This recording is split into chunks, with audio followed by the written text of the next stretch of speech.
just to give you a heads up, I think they're going to talk about recording because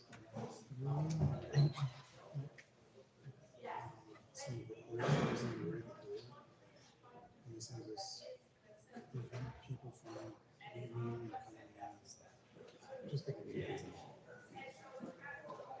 Hopefully they I realize they got do more. I don't know. I don't know whether or not, but it's like, you shouldn't use your position as counsel to try to censor someone who's their political opponent.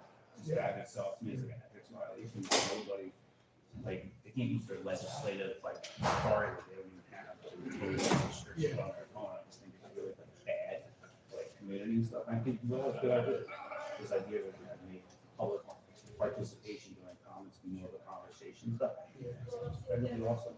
I don't legal, portion for the public. My group but implement something like that and having a discussion to actually find out why things are written where they are, who's running the show, why they think it's in real time, why they have a predetermined way of how to go about stuff, who is making the decision, why they're doing it, who they're paying.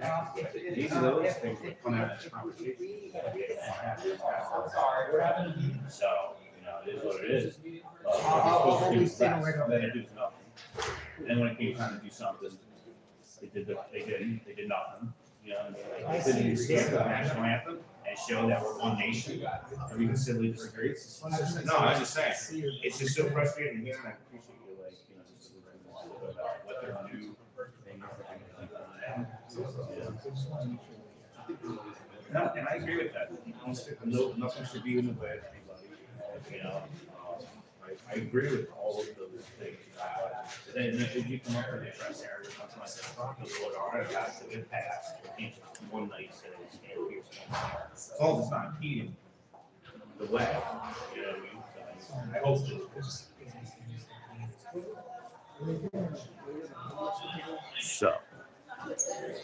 Sup, YouTube?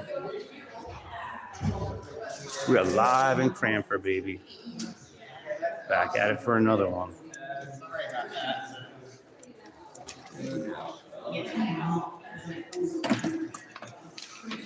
Look at the next section here. Things that are electric.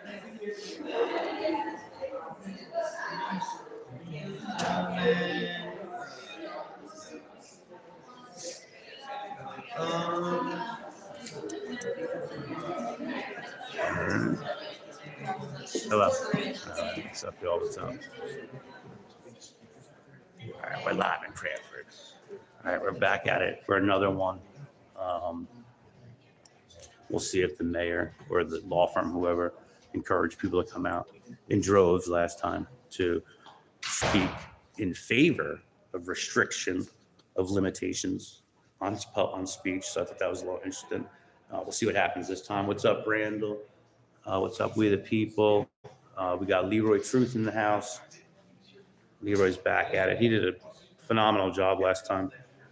Not only playing the Star Spangled Banner, but educating them on the difference between an instrument and a noisemaker. They have bylaws and restrictions on noisemakers, so they tried to lump the melodica into that grouping. So, thankfully, last time it was able to be played loud and proud, but the problem is Cranford 35 here didn't show it on their public access. So that's a problem. So we'll see what happens, but we're about to get started. 7:30 starts the meeting. Hello, Commissioner Black. Let's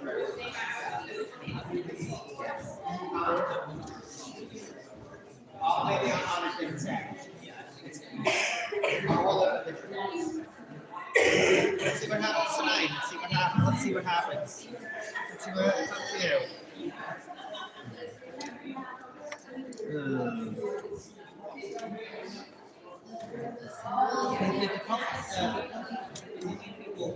Doesn't sound that bad. We're not the resolution. We just do not. We don't have to say nothing. You can just relax.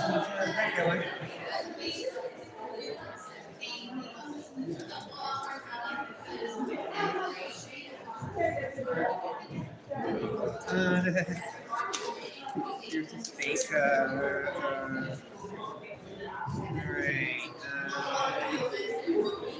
First half was cool. I'll go. Number 3.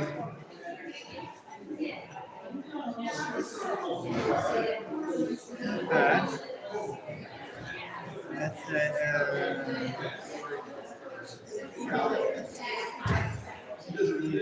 I know. Okay, you're reading.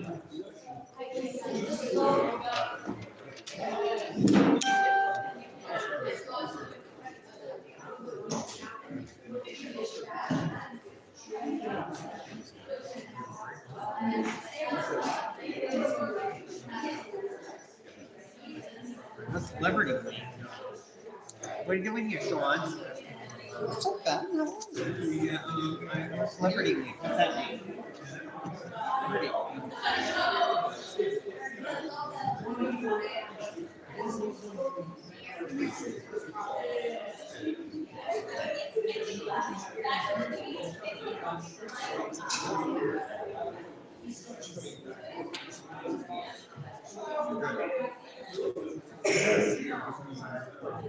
So, but can you open the windows, please?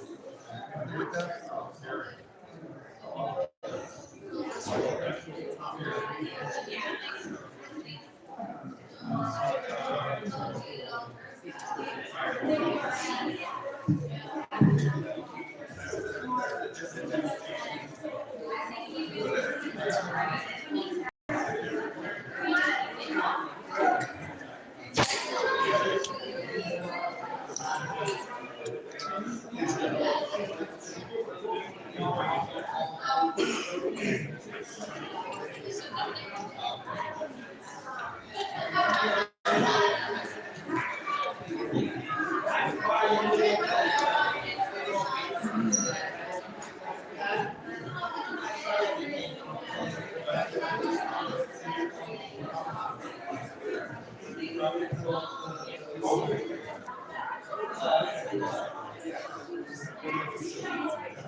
Or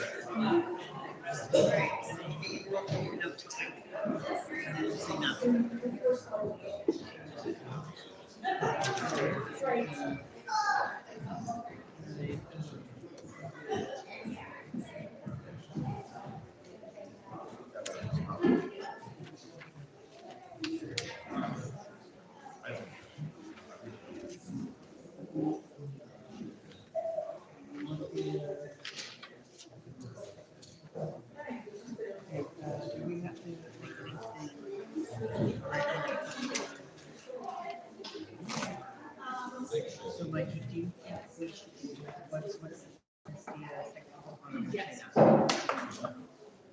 second component should nothing. What's the second component?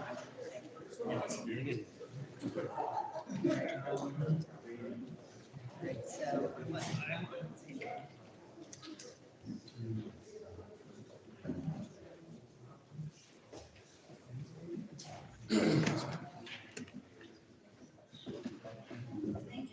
Go ahead. Welcome to the official meeting of Cranford Township Committee, April 7th, 2026.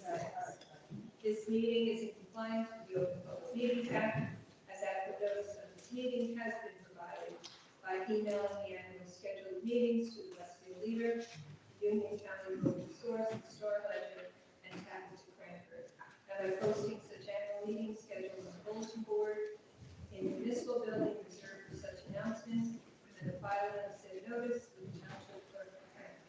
Formal action will be taken at this meeting. Roll call. Mayor Prunty. Here. Deputy Mayor Gallo. Here. Commissioner Andrews. Here. Commissioner Curran. Here. Commissioner Black. Please rise for the invocation of the flag.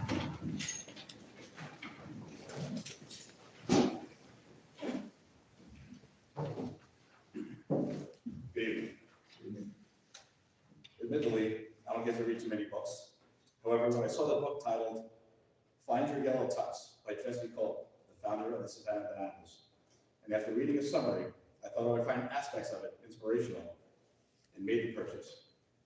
While away on break last week, I started reading, and just before chapter 1, I read the following. You may have a vision of how things are going to go, but they're bound to take you in a different direction, and when they do, it's up to you to react. To me, this means you make a plan, but that plan may change.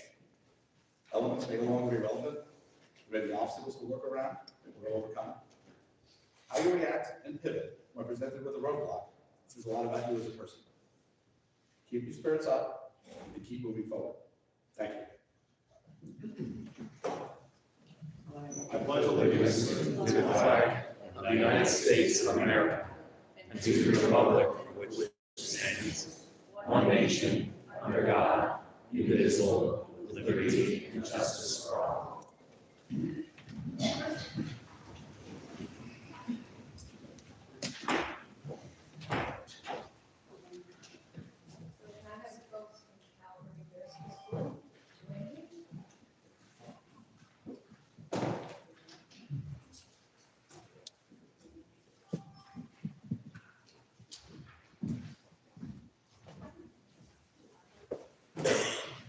Whereas Calvary Nursery School and Child Care, Helen K. Walton Nursery School, and St. Michael's Early Childhood Program, in conjunction with the National Association for the Education of Young Children, are celebrating April 11th through 17th, 2026, as the Week of the Young Child. Whereas these organizations continue to collaborate in expanding high-quality learning opportunities, including early literacy initiatives that serve as a foundation for educational success of the children in Cranford. And whereas high-quality early childhood education and care play a vital role in fostering positive developmental outcomes for young children, strengthening families and contributing to the long-term well-being of our community and society. And whereas the National Association for the Education of Young Children has established the Week of the Young Child as a time to recognize the importance of early learning, honor the dedication of early childhood educators, and acknowledge the essential role families play in nurturing young children. And whereas this special week celebrates the creativity, curiosity, and limitless potential of every young child, while inspiring communities to champion their well-being and educational opportunities.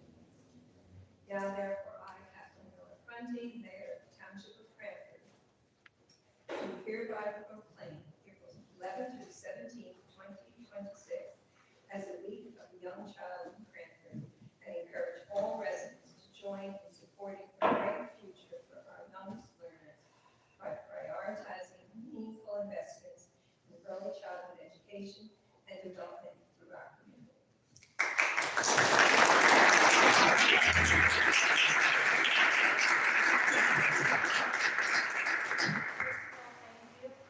This is such a great week for us to celebrate the children. We have so much fun, other schools coming out, Cranford Police Department supporting us, as well as the library. We have special days throughout the school, Sports Day. We're going to celebrate the rainbow this year. Every class will be a different color. And then we're going to celebrate the Week of the Young Child is 100 years old. So everybody will be dressing as a 100-year-old. Thank you. Yeah, just wait a second.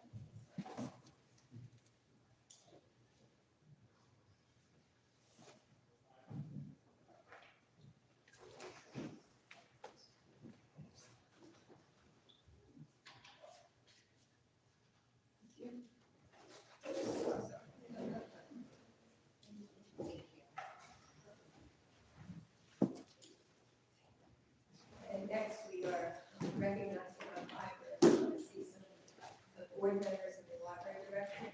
They're going to come up.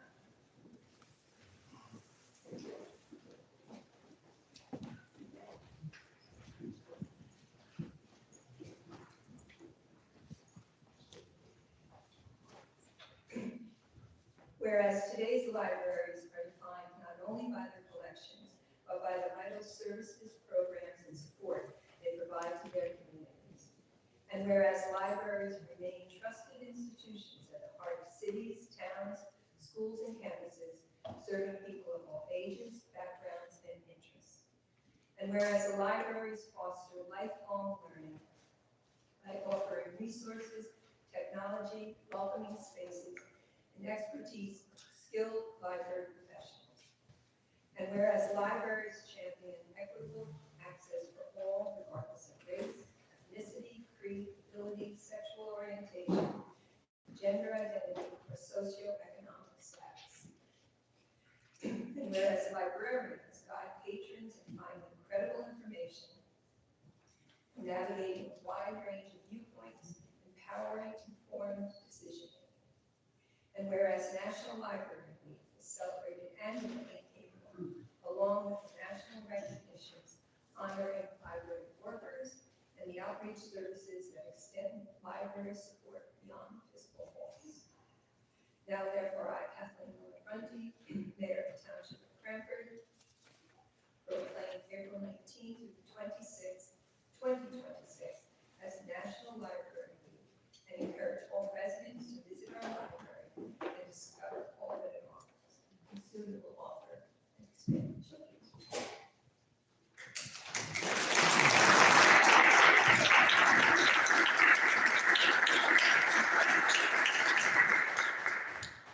Thank you, Mayor Prunty, for that lovely proclamation. As the president of the Cranford Library Board of Trustees, I am happy to accept that on behalf of the library staff, represented here tonight by our director, Kathy Panarozzi, and on behalf of the library board, represented tonight by myself, as well as Beth Rees and Christine Zaluga. The Cranford Library is a tremendous asset to our community, offering services and programs for all of our residents. And this strong support for our library is part of what makes living here so very special. As most of you know, we are in the process of doing an extensive children's room renovation. And while we aren't ready tonight to announce a reopening date, we do hope to have more information to share with you very soon. The renovation has been a true labor of love for all involved, and when complete, it will be a very special place for the children and the families of Cranford.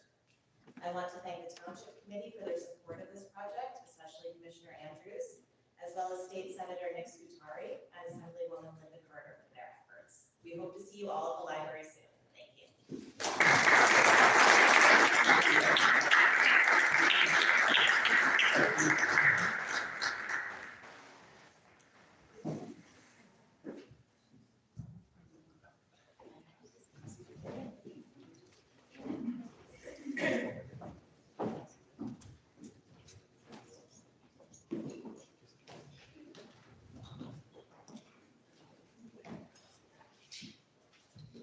So this evening, we will be introducing our budget, and Commissioner Black is going to go into greater detail in just a few minutes.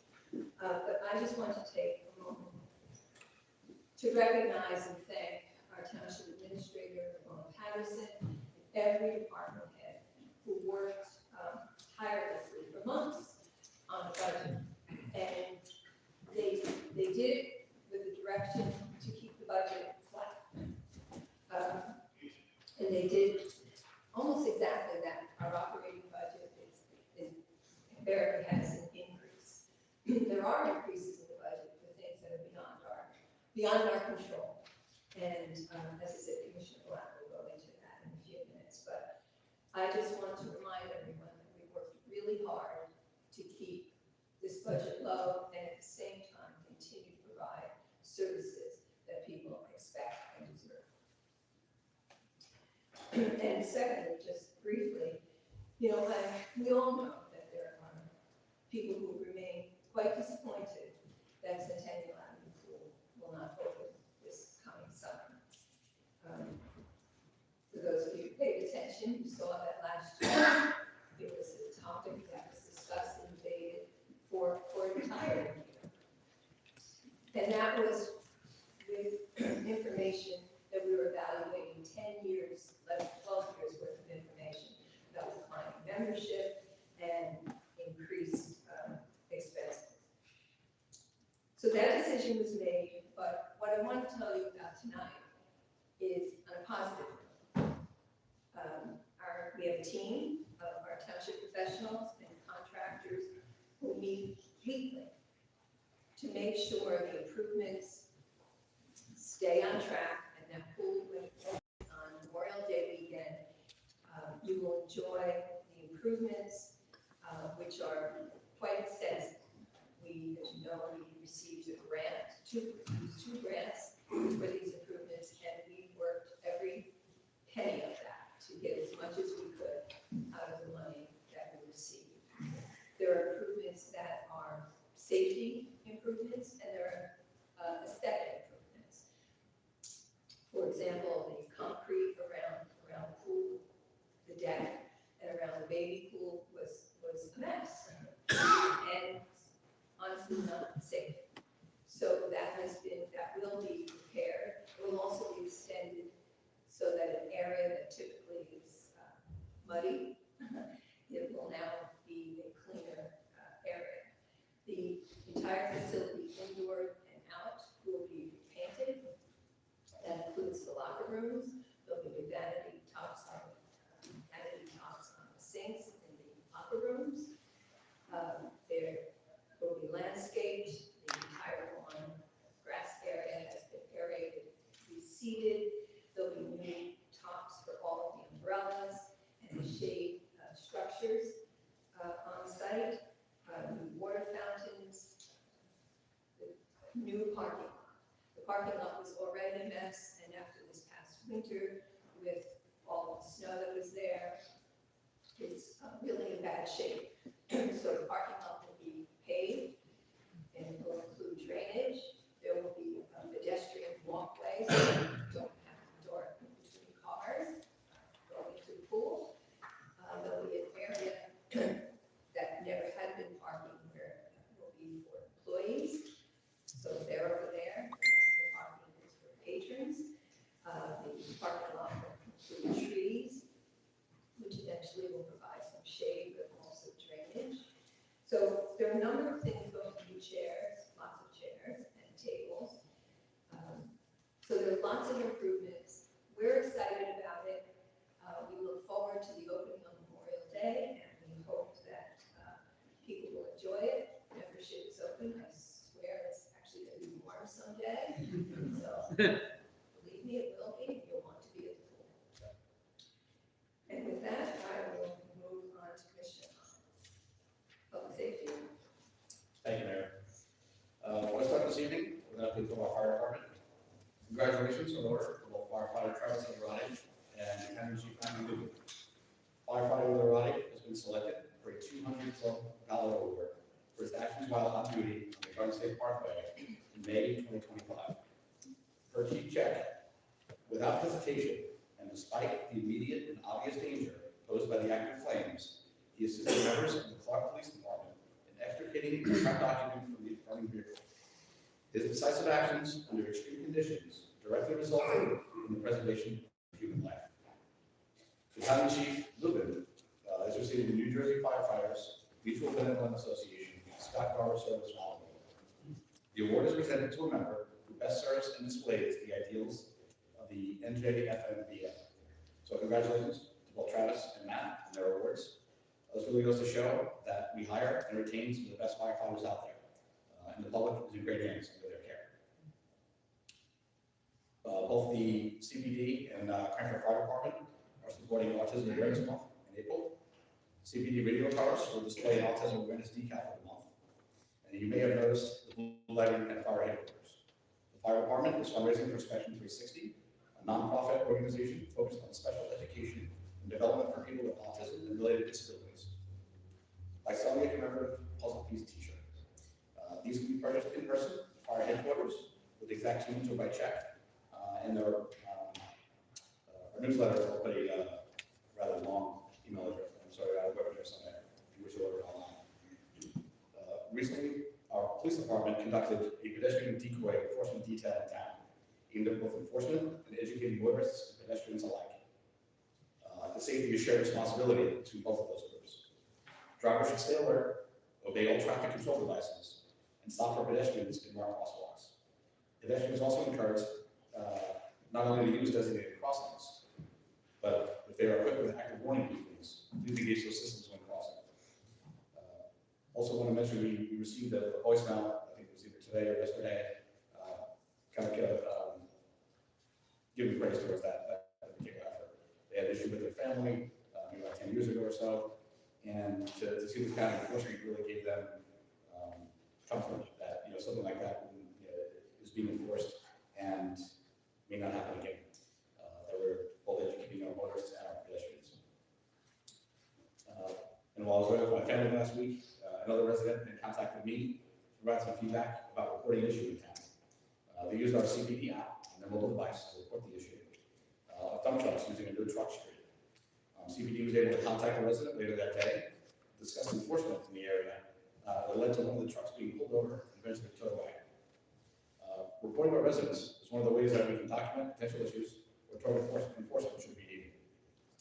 And if some residents were not aware, we do have this mobile app available for both iOS and Android in the respective app stores. It's a great way to get information, receive pertinent alerts, and to report non-emergency issues you may see around town. I'll provide some links and some screenshots of that app in the newsletter as well. Thank you. Thank you. Good evening. Just a couple of quick things from the Department of Recreation. The summer recreation booklet will be coming out next week. So look out for that. There's a lot of programs going on over the summer, so new camps over at 375 Centennial.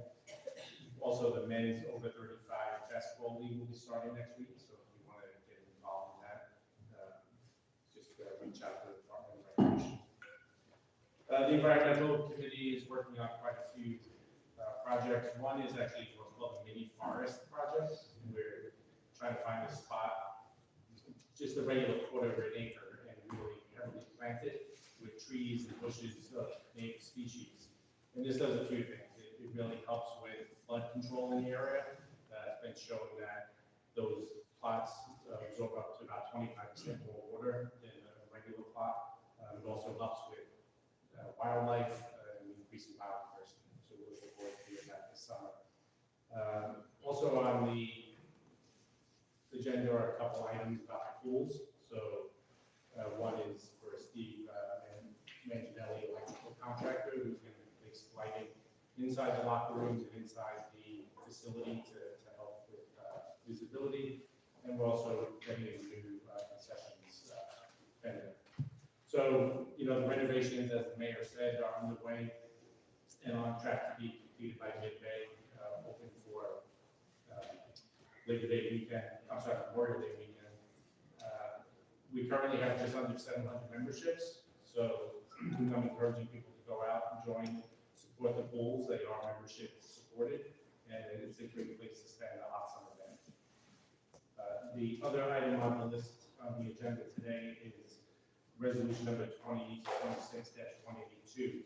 And this is a resolution urging the state to pass the laws banning the use of algorithm-based rent pricing. Housing in New Jersey is a big issue, and it's becoming increasingly difficult for families and individuals to afford housing, even as municipalities such as Cranford work to meet their affordable housing obligations. So this concern is what's called algorithmic rent setting. Instead of rents being based on local conditions, housing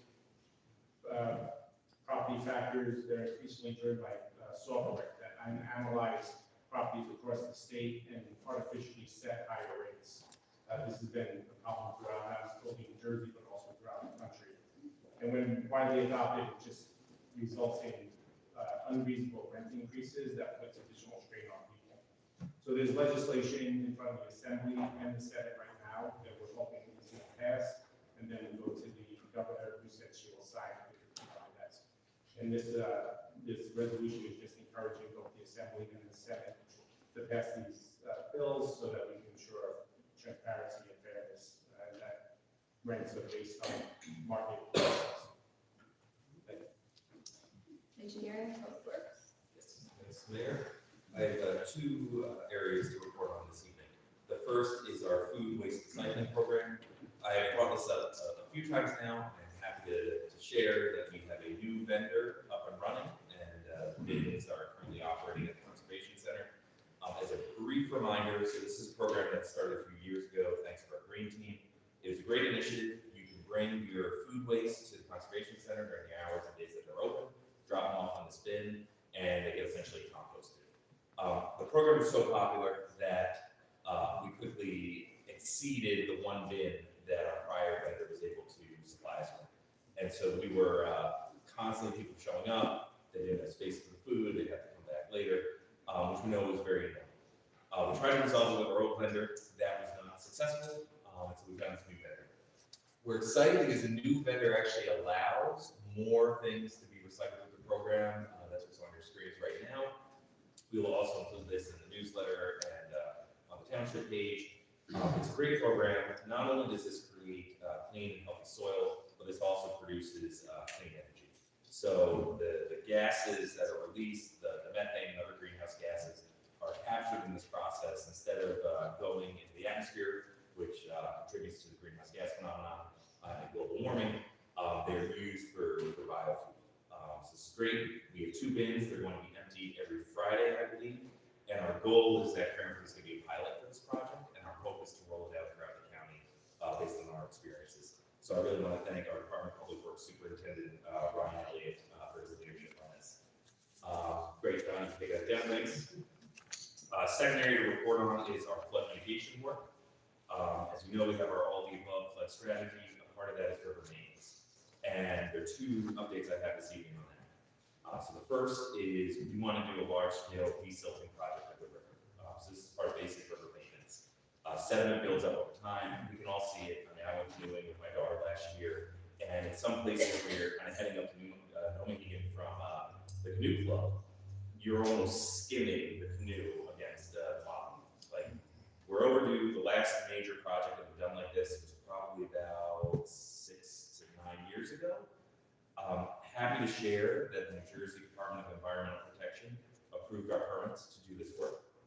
We intend to move very quickly with this work. So what does that mean? It means we will hopefully go out to bid and look for contractors who can perform this work for us in the next week or 2. And our hope is that we can award the contract in our second meeting in May. After that time, we'll be able to share with you all a map of the exact areas that will be covered. We have areas that we want to have covered now. These are priority areas identified by our engineer. But basically, we are just going to run kind of the meter until we run out of money.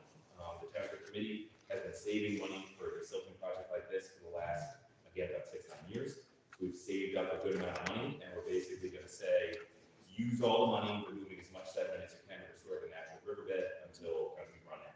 And then the goal will be, and we're investing in this again this year, which Mr. Blackman talked about, we will then save up more money over the next few years and kind of use it next year. So again, it's part of your river maintenance, but it's necessary. The second part of our river maintenance is desnagging. This is removing the large downed trees, large branches that have fallen in the river. And the last major desnagging project was done, I remember our former deputy mayor played a big part in it, former Commissioner Kowalski played a big part in it. But again, this was probably like 5 years ago. Don, so if you could bring that perfect. So, as our deputy mayor knows, in his public safety hat, the Cranford Police Department has been a major ally in this effort. They launched their drone and did a full overview of the river to help us identify, well, where are these fallen trees that we should then convey to Union County and have them bring in the big equipment to help us remove. They went through, we're analyzing it now on the engineering side, thanks to the Cranford Police Department's good work. And why is desnagging important? There are a few reasons. It allows the water to move faster through our system. 2, it improves the channel capacity, so it frees up some space in the river. And 3, it removes the bottlenecks and the sediment buildup. So you get a lot of sediment that builds up with these blockages from these big trees. So I've already flagged this for Union County, so they're aware that this request is coming. Once our engineers are able to review all the footage and identify the priority areas, we can convey that onto them, and we hope the work will proceed quickly from there. That is it. Thank you very much, Mayor. Good news. Okay, I will keep my commissioner comments short. I'm going to save, have plenty to say before we introduce the budget this year. As we already mentioned, we are introducing both our municipal operating budget as well as capital budget, the special improvement district budget, and the swimming pool budget. These will be officially adopted at the May 7th meeting. This is your time to ask those questions you want to ask about the budget. I'll try to give some details tonight, but I admit it is pretty high level for a meeting like this. I'm free anytime. I'm sure that our administration, our finance department is also willing to answer any questions that you may have. So we will go into that in more detail shortly. In addition to that, I did want to talk, or just mention a little bit too about the mayor mentioned about the opening up of Orange Avenue Pool. I also wanted to give a quick update on the Centennial Avenue Pool task force. We have put that task force together, as we mentioned in the past, and we have finally got a meeting on the books. The way this meeting will run is they will run independent of any commissioners. Nobody will be there except for keep them off to give them some guidance on, what we'd like to see back, the timelines and what kinds of things they should. But they really, the sky's the limit. This is a brainstorming session for them. They can, including keeping pools, a pool, keeping making it no pools. Again, it is an open book for them to write. And then bring back to the committee pros, cons, and their evaluation. So we hope to get some good ideas and good, make some good progress on that this year. I also just wanted to mention quickly, Revolution New Jersey, the 250th anniversary that we've been celebrating this year with several events. We do have several events that we are running in conjunction with the library, with the Daughters of the American Revolution, so keep an eye on those schedules. I believe there's one coming up this weekend. And so you can get more details there on the library site. I also want to tease an event. I know there's been some discussion about a parade for 4th of July. We are instead have made a decision to pivot that to a different event. I'm just going to tease it right now, because it's in the plan, but I think it's going to be a lot of fun. And it's a new way to celebrate it. It will be a lot of fun for the community. So keep an eye, ear out for that. And a lot more details. Professional comments, Mrs. W. No conversation, Mayor. Mr. Slattery, No comments this evening, thank you. Mrs. Patterson. Yes, I'd like to also reach out and speak about the fire department, about state department days, and these two awards that town chief Matt Rubin and also fire for the Travis Center received. It was something we're current all about. And we'd like to go and revisit that again and appreciate everything that you do for the township. I'd also like to welcome our two new DPW workers. I understand they're outstanding, June Donovan and also Matthew Lilly. They will be our stationary labor drivers for DPW. I'd also like to reach out and thank my finance team and administration team in order to move forward with Before we open for public comments, I just want a brief reminder, we welcome everyone to step up to the microphone and share your comments with the township committee. We do have some rules for conducting a meeting that is efficient. No sound systems, loudspeakers are permitted. Everyone is permitted to videotape, record the meeting, but we ask you to go from your seat. So I'll ask the two gentlemen to please take a seat with their equipment. Mr. Philly, please keep that. And we cannot have this equipment blocking the walkway here. So please move those back. Please take a seat. Pursuant to the Code of the Township of Cranford, Article 1, Section 72-4, persons addressing the township committee shall be allowed a maximum of 5 minutes for their presentations. Gentlemen, can you please take a seat with your cameras?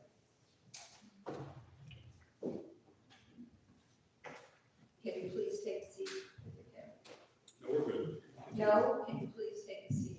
There's no law that says we have to sit. Can you please take a seat? No, we're on the side here. There's nothing being blocked, Mayor. Please continue the meeting. Yes, There's you are obstructing. nothing obstructing my cameras where Cranford 35 camera was. That's not me. This is where your guys' camera was. He's right. Come on. Gentlemen, just make sure that there's room to walk around. Absolutely. I agree with you. And we're not walking around the camera. Okay, continue, Mayor. Thank you. No, Stop I'll disrupting the decide meeting. to continue. Stop And disrupting the not meeting. walk- and please not be walking around the cameras. Anyone wishing to address the township committee?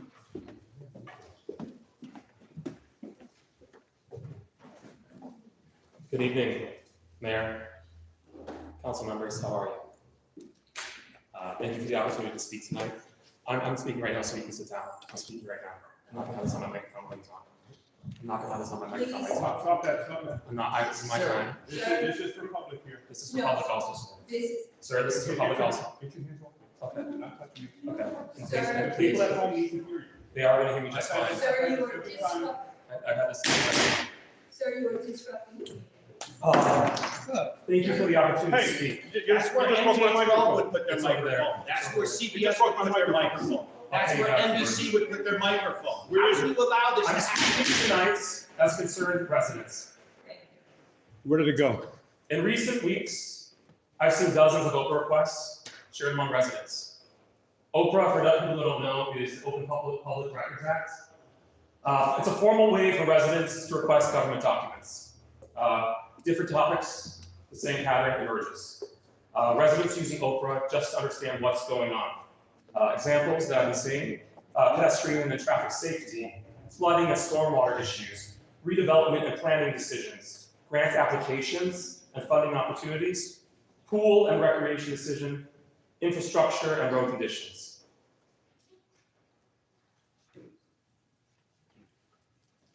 Oh, you're fine, Mr. Slattery. You broke my. These, as we were talking about the Oprah requests, are not obscure topics. And I'll refresh everybody.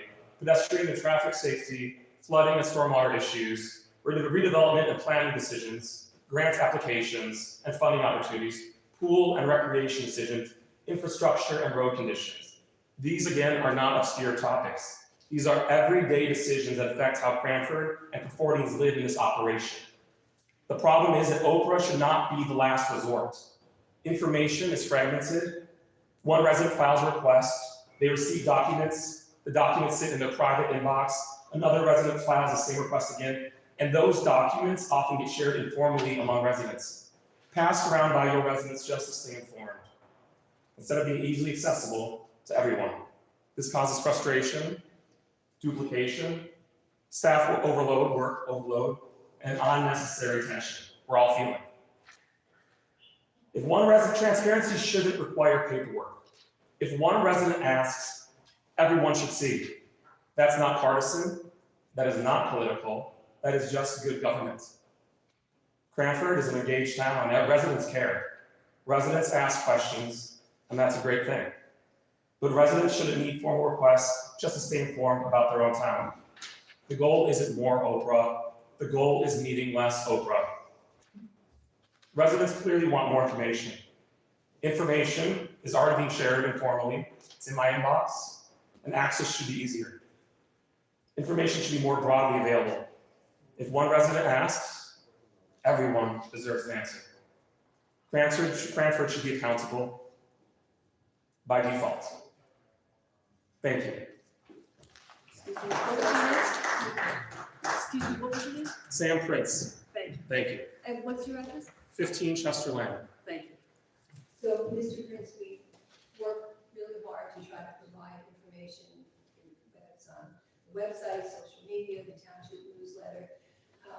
Obviously, can't get everything in there, but the purpose of Oprah is so that residents can access the information. So I don't think we're hiding anything. I believe everything that you or others have asked for, our township clerk has provided. But if there's something in addition, please let us know. Brian Cranford. Friendship in progress. Those are the principles of a township seal. There are two concerns I'd like to bring to the attention of the township committee. Concern number one, stagnant water and potential odor. As a Cranford YMCA user, an observation that Commissioner Curran can confirm. I have noticed that the disused pools at Centennial Avenue Pool contain stagnant water. With water sitting untreated in concrete basins, there is a growing concern about the potential for foul odors, especially as the temperatures rise. This property continues to be used by camps as well as residents who utilize the YMCA facility. The visual presence and eventual odor of warm, stagnant water does not align with the principles, standards, and values reflected on the township seal. Concern number two, mosquito control measure. With warm weather approaching, stagnant, untreated water presents an ideal breeding ground for mosquitoes. Given the proximity of the athletic complex, the YMCA facility, and surrounding neighborhoods, this raises concerns for children, spectators, residents, and visitors who frequent the area near these disused pools. In the spirit of promoting public health, safety, community well-being, all encompassed in the township seal, I would like to understand what mosquito control measures are currently in place or planned to address this issue and prevent unnecessary exposure and nuisance. Thank you for your time.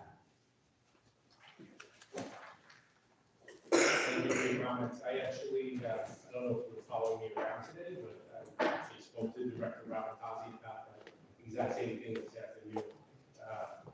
The plan is to treat the water as it is now, but also to drain the pools, keep them drained over the summertime to prevent that exact same thing. So we're looking to the best way to treat it right now, whether it's with the mosquito dunks. I don't know if you've seen those, but they're sort of non-pesticide bacteria that target mosquito larvae, or just Please sit down. or if it's just going to be, chlorine in the pools until we get them drained. Thank you for your answer.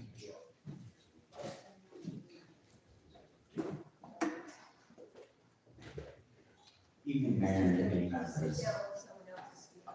Oh. Please sit down when someone else is speaking. I was speaking. I was here. There. Thank you, Sean Foley, actually, Scott. Sean, just 1 second. Yes. Can we have that camera removed? Because I can't see, what's your property? I'm filming, I'm sorry. Mr. Phil, Excuse me, please take Mr. a Shaw. seat until it's your time to speak. Excuse me, Mr. Shawn, you said your name is Shawn? Sean Foley, yes. Foley. Scott, yeah. Okay, thank you. Evening, Mayor and Committee members, audience members. I just came here tonight to thank the committee for taking the time to consider and vote on the resolution to end out-of-market rent pricing software. I know you all have been balancing a lot, and I really appreciate how seriously you all have approached this issue. This resolution matters because it sets clear expectations for developers and helps ensure that rental and housing markets operate fairly. It reinforces that growth should serve the community, not undermine it. Now, I also want to share that I've been working to advance this resolution across municipalities throughout Union County. And the professionalism and communication from the Cranford committee truly stood out. Support for this effort reflects something I've seen clearly here time and time again, and that is a genuine commitment to helping the community in meaningful and tangible ways. This is a commitment that I feel truly cares for the residents. This is also a resolution that is unique in nature. It is designed to regulate that an issue that is really harmful to communities throughout the state. And they're when I feel one of the first things to go out and make a statement on this. And that means something. So thank you. So thank you for your time, your support, and your continued dedication. Thank you.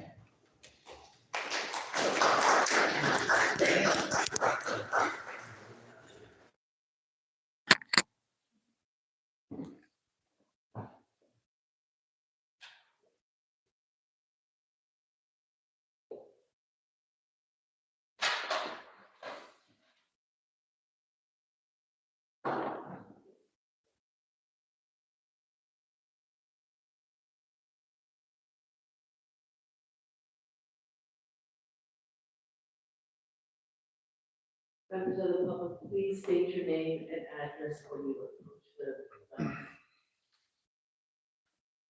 Hello, everybody. Hello. Thank you, everyone, for coming and everyone that's watching on TV. Could I ask one favor? Would TV 35 be kind enough to film the public speakers from the front? I see they're filming everyone in the back, and I want the residents at home to be able to see everything everyone has to say. Could that be passed along, please? Yeah, I don't want to have to turn around to speak. The cameras are set. They are set in that direction. Oh, well, I guess I got to turn.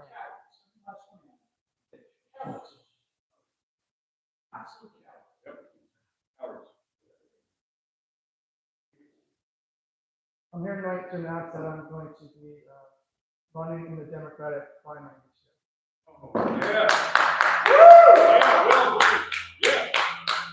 I'm running for the Johnson Committee. And there's a lot of reasons I want to do this, why I think it's important. But one of the major things I've been talking about for years is how expensive life is getting for everybody. We're continually. Mr. Silly, I'm could you sorry. please turn around? I apologize. I then I know when we're seeing.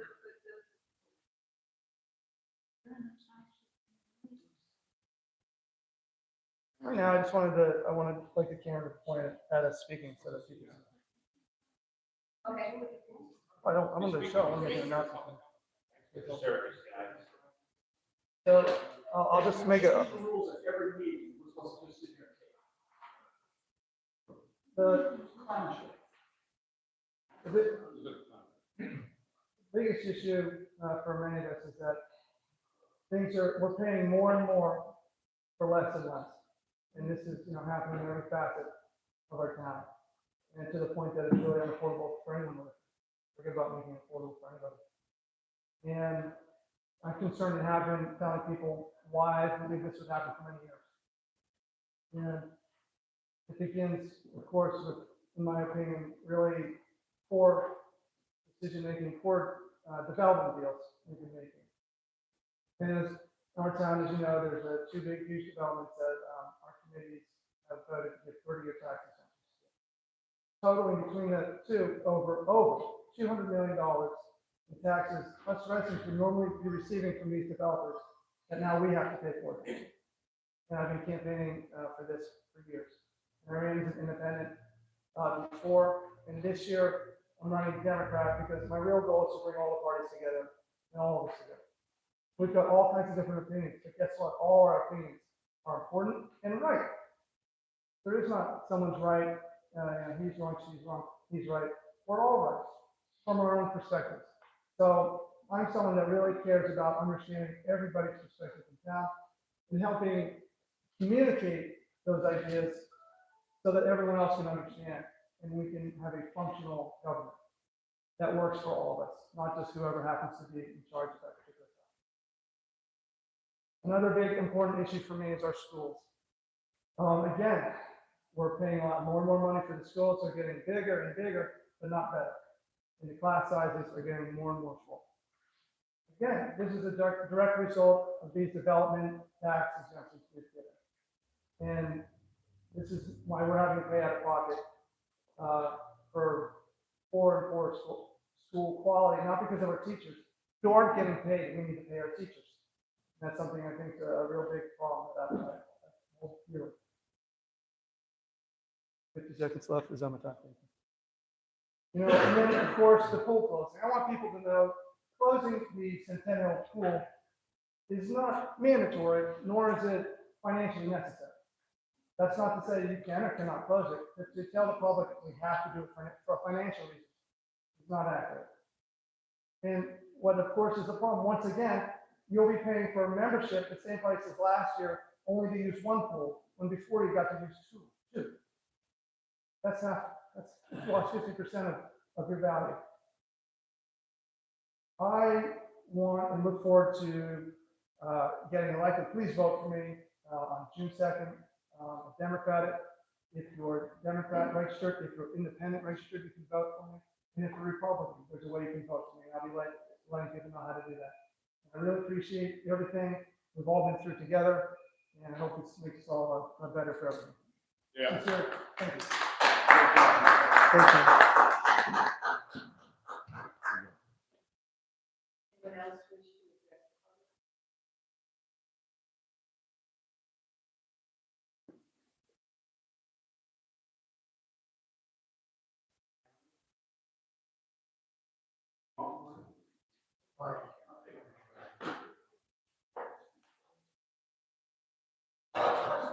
Carl Mazzola, Lincoln Park East. I'm here to address the board, but actually speak to the residents of the town regarding an application, a zoning application that has been presented by the Cranford Park Nursing Home, which is located on Lincoln Park East, also bordering the county park and the walkway along the river. They will be completing their proposal on Monday, the 13th. That's this Monday coming up. And hopefully a final meeting on the 27th on a Monday. And I'm asking the residents of the town to please come out. This is the best part of the meetings. The rest of it was boring, but right now the residents are going to speak and the county's attorneys are now going to oppose this proposal, and the more people that show up will help the residents defeat this proposal. If any of the residents walk along the park there, it's very nice. And you'll be looking at what would appear to be a 4-story building at the pond. If you look at this building, it'll be up against the rear yard property line. So about 40, 50 feet away, this 4-story massive thing is going to be sitting there if it's not turned down. Thank you for your time.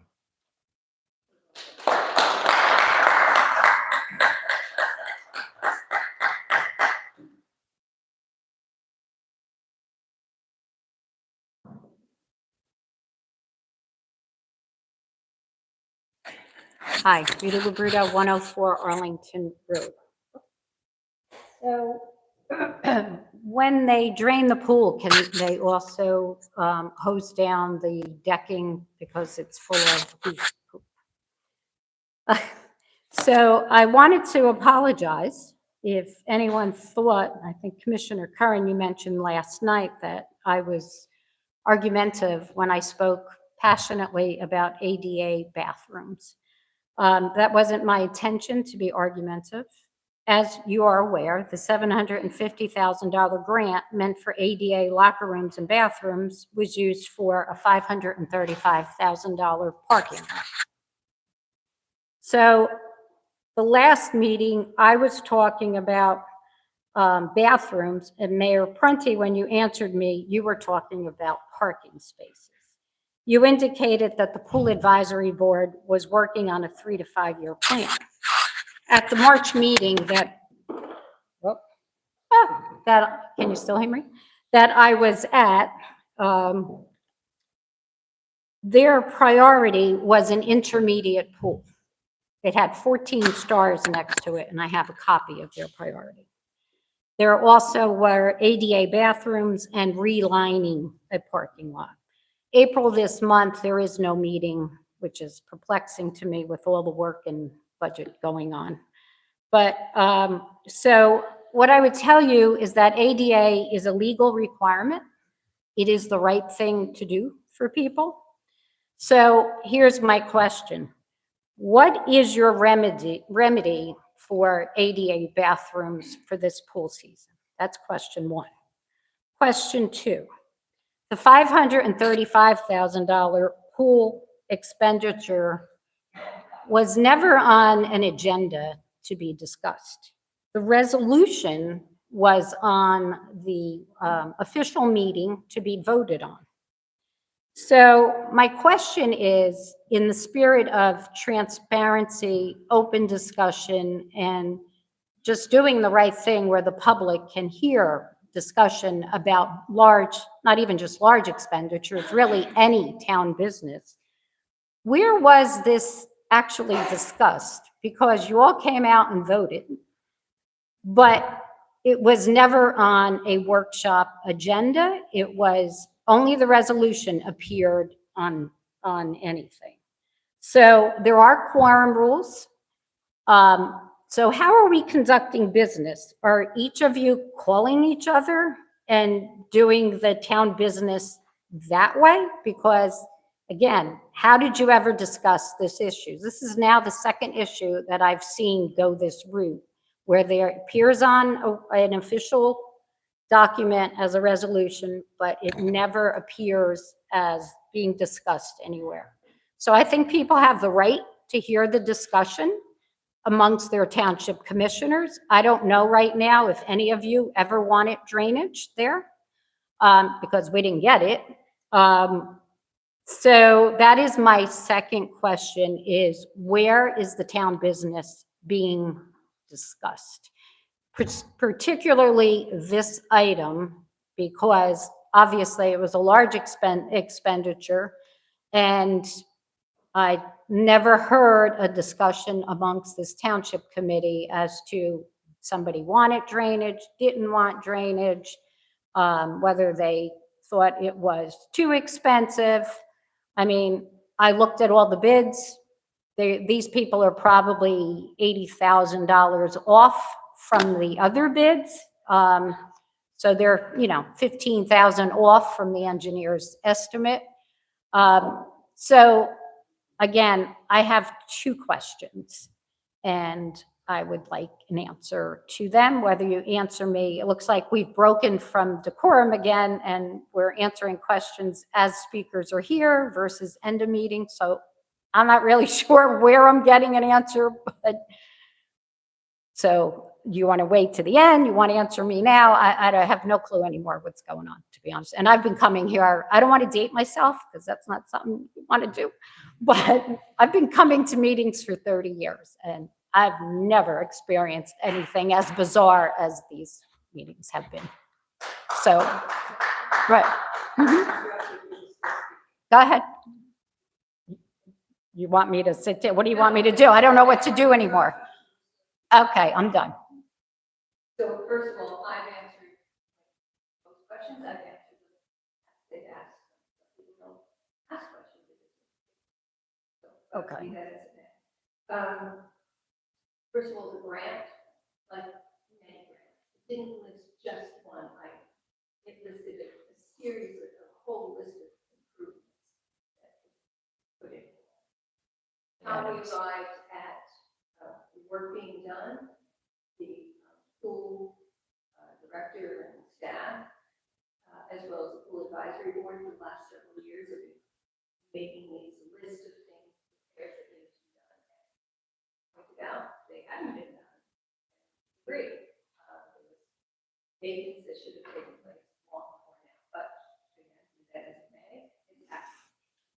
So it's based on that as well as school people, engineer, director of public works, Karen himself, administrator, literally walked the property inside out, end to end, and came up with a final list. That's how we arrived at this. You mentioned a few times drainage. Yes. So It's $30,000 in the bid. often is the case in engineering projects, when you go out to bid, they ask for an alternate. Correct. So the first bid works, that plan includes drainage. People, the alternate of additional $20,000 $30,000. is if it needs additional drainage. Once they get in there and they start working. I doesn't believe that would be necessary, but in case it is, as far as the ADA bathrooms, we agree. Once you start, I mean, you have to trip both sides. It's very expensive. We agree it needs to be done. And I think I said earlier, as well as I said last night, this isn't the end of improvement. This is the end of improvement. There will be there's other work that we're aware of. Hopefully, this is just the beginning of a multi-year plan for improvements.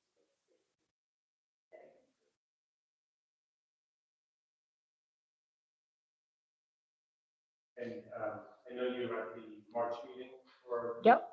Library, and if you remember, I wrote everything up on the. Yeah, I have a copy of it. That, I believe the, Said relining. the decking was up there. It was relining the parking lot. I have a copy. I took a photo of the board. But and every resolution is on the agenda, and then at the workshop meeting, we But- have an item to discuss anything that's on for the agenda, so this was protected from all the commissioners. But my question still is not answered. What are you doing for this season for ADA access? So what is that? A porta potty? Well, that's very nice. So listen, we totally agree that this is not something that we would want to see. We're working, we've actually we have to prioritize things. And I'm glad that a parking lot takes priority over ADA. My second, you never answered though the question of where was the parking lot expenditure discussed? Drainage, no drainage. It was never discussed at a public meeting. No, you were aware, but it was not discussed in public at a workshop.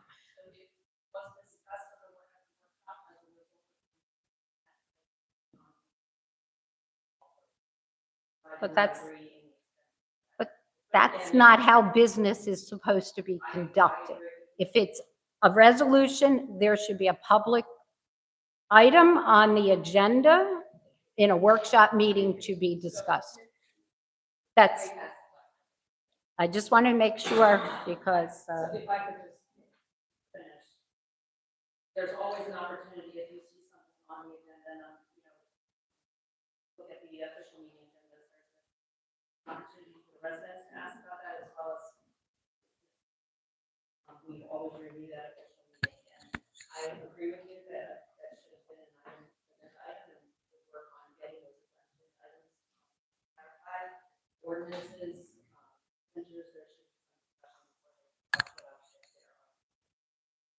this one was something that I put on roll call because I did not.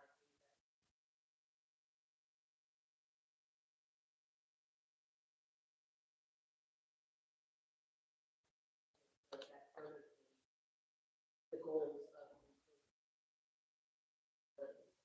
we were able to come to a compromise with those discussions for actually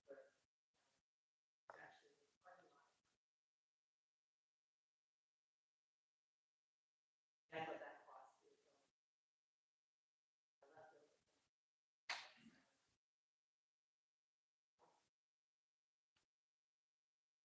Jim Carvalho, Cranford. Privacy, property, props. I've watched with much amusement this machine's reactions to the ongoing Philly theatrics, because as I've said about my job here, to irk your ilk amuses me immensely. That Philly and his band of merry pranksters have likewise irked your ilk likewise amuses me immensely. The Philly theatrics have become more ludicrous because that's only because of this machine's equally ludicrous response. And since this machine is a government and the pranksters are private citizens, I'll defend those citizens against this government. For me, it's as simple as that. Long before the arrival of Philly's foreign allies, Terrence Kerlin beclowned himself by claiming that my comments here, posted and published nowhere except on TV 35, were somehow designed to seek, as he put it, 5 minutes of fame. Now, look what your incompetence and corruption hath wrought. You really are a dunce. In addition to the pure entertainment value, a nice thing about the presence of those 4 foreign actors is the fact that some of them have stepped on my beat. My beat, of course, includes this machine's boss, the shit-smeared shyster Ryan Cooper, who is lawless, incompetent, and corrupt. I've proven it here over and over again. Now those charges have been broadcast to thousands nationwide, and more importantly, to locals who had never watched much less attended one of these meetings. 2 of those foreign actors have also refused to identify themselves. Good for them. As some have noticed, I no longer state my home address. On the sign-in sheet, I write redacted. Who redacted my address? I did.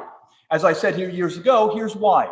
On their own state-mandated financial disclosure statements, the home address of every elected official and many appointed officials is redacted by the government. That's right, the same government goons that demand my address hide theirs from me. The law was cooked up by the corrupt Assembly Speaker, Conman Coughlin, and the corrupt Senate President, Scoundrel Scutari. The law was presented under the ruse of public safety, but was in fact concocted to hide public corruption. The law was vetoed by the flathead Phil Murphy, but only as a reprieve to his bosses, the public unions. Despite that veto, the rules were put into effect on schedule, meaning the government broke its own law to hide its own corruption. Everyone knows where I live, but any demand for the home address of any speaker will be vigorously contested by me. At the last meeting, the social media so often derided from this dais was used by this machine mandarins to summon their operatives to this room. Most of those operatives had never been before, and many of them defended this government eloquently and fairly. At least one, though, did neither. I'm talking about the little old lady who shows up in men's clothing sporting a dapper silver mustache. Like the machine he answers to, that machine punk is a coward. Never stepping to the mic, he instead skulks around the room like a sneak thief, here and there stopping and stooping to monkey wrench private property. At the last meeting, he picked a fight with the black girl. When she played the race card, that rat slithered away like the coward he is. Also at the last meeting, one of the visitors raised his keyboard to play the national anthem. Some of us stood, the machine and its liberal lemmings did not. This time, the player was allowed to finish his performance, and in response, he thanked this government and signaled conciliation. Earlier that same night, Philly himself seemed likewise conciliatory. After the playing of the national anthem, my sense that night was that Philly and his visiting allies had succumbed, partly to the eloquence of some of the critics and partly because they realized the show had run its course. But this machine's dumbbell just couldn't let it fade. After the player thanked this government and started packing his stuff, Clown Boy Curran bellowed that as a veteran, Curran resented the national anthem being used as a political prop. Once again, you really are a dunce. As I've said, this machine is brazen with its use of political props to pay off operatives, buy off constituents, and distract the ignorant and gullible. Those bread and circuses run the gamut, from Halloween worship, dreidel drops, and newly minted Mick parades, to the brazen breaking of COVID rules to throw unlawful parties or kneel in the Nomahegan mud. And of course, Kern himself is the political prop master of this corrupt machine. Nary a meeting goes by where he doesn't invoke his work as Soldier Boy or Sawbones, both used as political props. For Curran, this machine's political prop master, to bellow that the national anthem was used as a political prop is the height of hypocrisy. Once again, in closing, you really are a dunce. Yeah.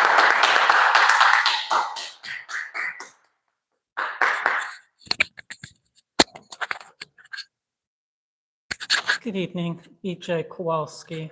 I've lived in Cranford for quite a long time, grew up here, and went away for a while for school and other things, came back, so I've been back here for 30 years. And I want to thank the Township Committee for all of your dedicated work. A couple of strange things have been happening lately, and just on the point that Rita made about strange things at meetings, I think she would agree. There's been some odd moments in past meetings. Back in the 90s, I can remember one of the mayors, after we were at a blackout, he got onto the dais and said, well, the power's back on, you can use as much power as you want. I mean, you know, not exactly environmentally conscious. This Township Committee is very environmentally aware. I thank you for the work you've done, Commissioner Curran, for the work with the trees, Deputy Mayor Gallo for the work with the police and fire departments. Glad to hear the news from Commissioner Andrews about the dredging, and we have worked together on for a long time about flooding and many ups and downs with the with the federal officials, but unfortunately we haven't gotten where we want to be with them. But this town is dedicated to addressing the issue of flooding and addressing all of the issues that confront us. So I think it's a shame that it seems that leadership from Washington seems to give some people permission to come here and use the podium as a chance for them to glorify themselves, to say vicious lies and misinformation. And I think that most of the people here in Cranford really do not want to hear this. And I really look forward to the day when we can speak to each other more civilly and not with insults and misinformation. So I thank you for your tolerance and for your, and the dedicated work that you do. And I appreciate, I mean, Cranford, we've got so many people doing volunteer work. If you talk to somebody downtown, there's always someone who's involved in something bettering the town. I was at a senior event today, funded partially by the county, senior films. I mean, there's so many things for people to take advantage of. So I won't take any more time, just let's keep going and let's try to be kind to each other. Thank you.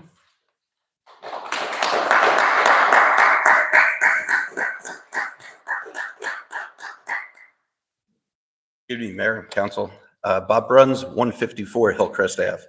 I'm going to keep with the more good news on why I love Cranford for 61 years, been here. I'm wearing my green St. Patrick's Day parade. That last month we celebrated St. Patrick's Day parade on March 15th. I was blessed to be chosen as the Grand Marshal.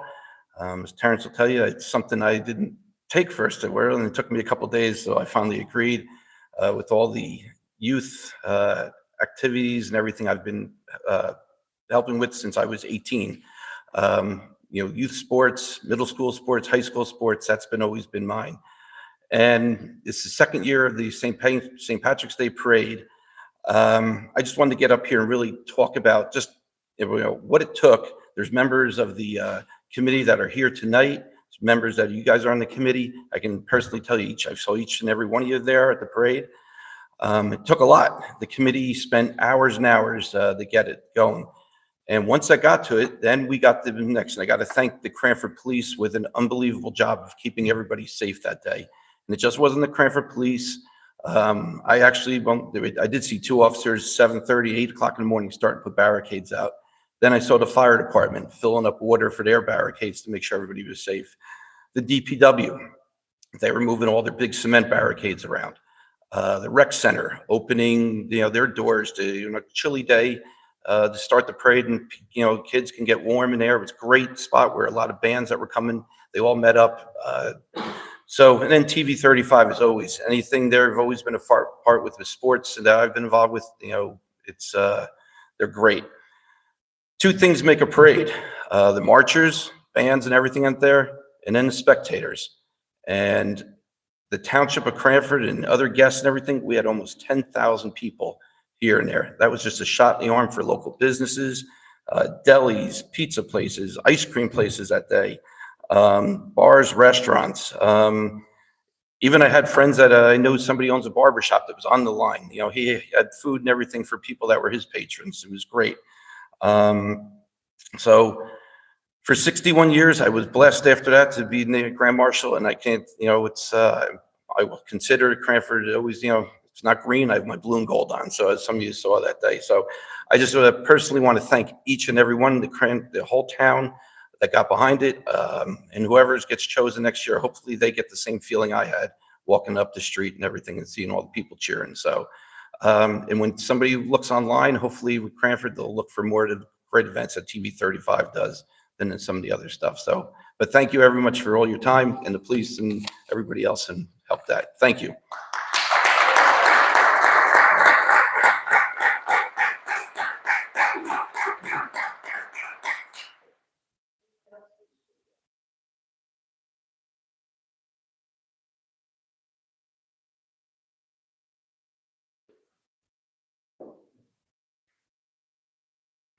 Hi, I'm Julie Wischusen. I live at 712 Willow Street. And I just wanted to say, as a resident, I've lived through multiple floods. I'm really glad to hear that you're doing the destilting and desnagging project. And I urge you to explore all avenues of, trying to deal with the runoff, from the stormwater. It's a big deal. And I just want to mention that I appreciate the way that you've navigated all the disruptive shenanigans that have gone on.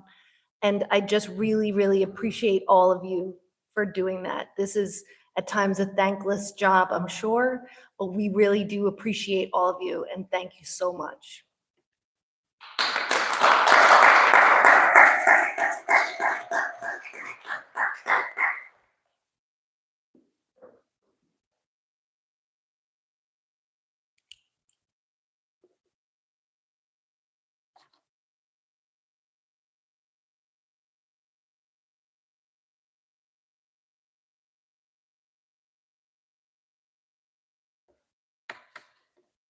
Hi, I'm Annalise. I'm in Cranford here. I wrote down my address here. I prefer not to say it. I've watched a lot of these meetings and I haven't seen anyone like me represented before. And talking about this is very uncomfortable for me because I am 32 and I still live with my parents. For me, affordable housing has been very hard to find. I have lived in Cranford my whole life. My grandparents, when they immigrated from Italy, first moved to Westfield and then Cranford in the 60s. I've lived here my whole life. And yet when I look for affordable housing around here, it's been incredibly discouraging. I cannot tell you the times where I lay in my bed and I think, how am I gonna do this? I am making more money now than I've ever made. I'm working. I'm an adult working. I live on my own. And all I think is, how can I make this work? For example, I pulled up apartments.com, right? Anyone can do this. 570 Walnut Ave, Cranford. They're listing a studio here for $2,516. A one bedroom, I don't know why it's $2,441, so I guess that's a good deal, but even with my new job, even with a pay raise, I cannot keep up. And it feels awful to stand here and say this in front of people because I've watched on there before. And I'm like, oh, I don't want to get up there and talk, but I think it's important to have my voice because I might be speaking for someone else in this community who feels the same way. I'm not married, I don't have kids, but living on your own in New Jersey is incredibly difficult. And I think it's very important that we take this into consideration. I will never be able to own a home in Cranford. And now getting an apartment here feels very far out of reach. So now that I've come up here and outed myself as a 30-something-year-old living at home with her parents, trying to dig herself out of this mess, I want to be a voice for people who may be in the same situation. And I want to continue to encourage people to fight for affordable housing. This is ridiculous. This is ridiculous. I look every day like, wait, should I move out of state? I don't want to, but like maybe I have to, but I don't know. I have no answers. I just came up here to say this, and that's it. Thank you. Thank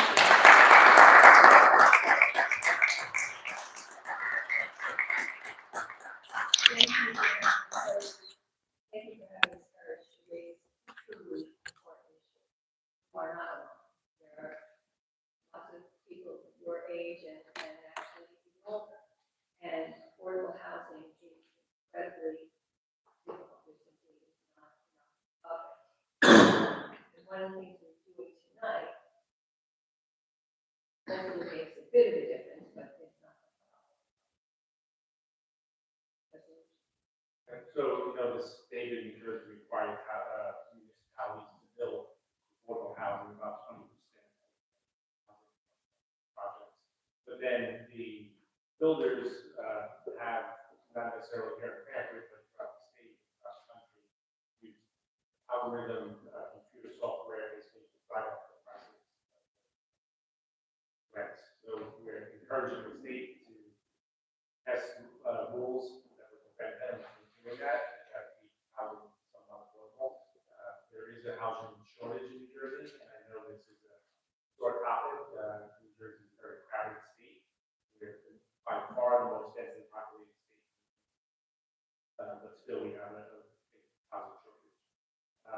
the affordable housing rules actually for, people making up to $100,000 can still qualify for affordable housing. In the county. So there's county where you can apply for that. But you're correct, it is a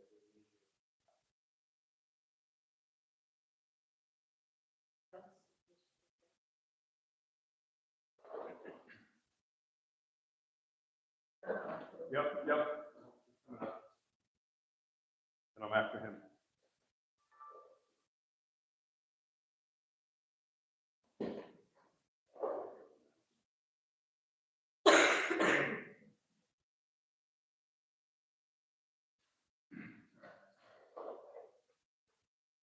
I'm not at the podium. I'm supposed to stay at the podium. You start with that. That's a double standard right there. All right, so started my time when I'm not at the podium, but then can't leave the podium. First thing I want to say is, because I cannot ignore it, it was disgusting to see that gentleman come up here and just smack the microphone off.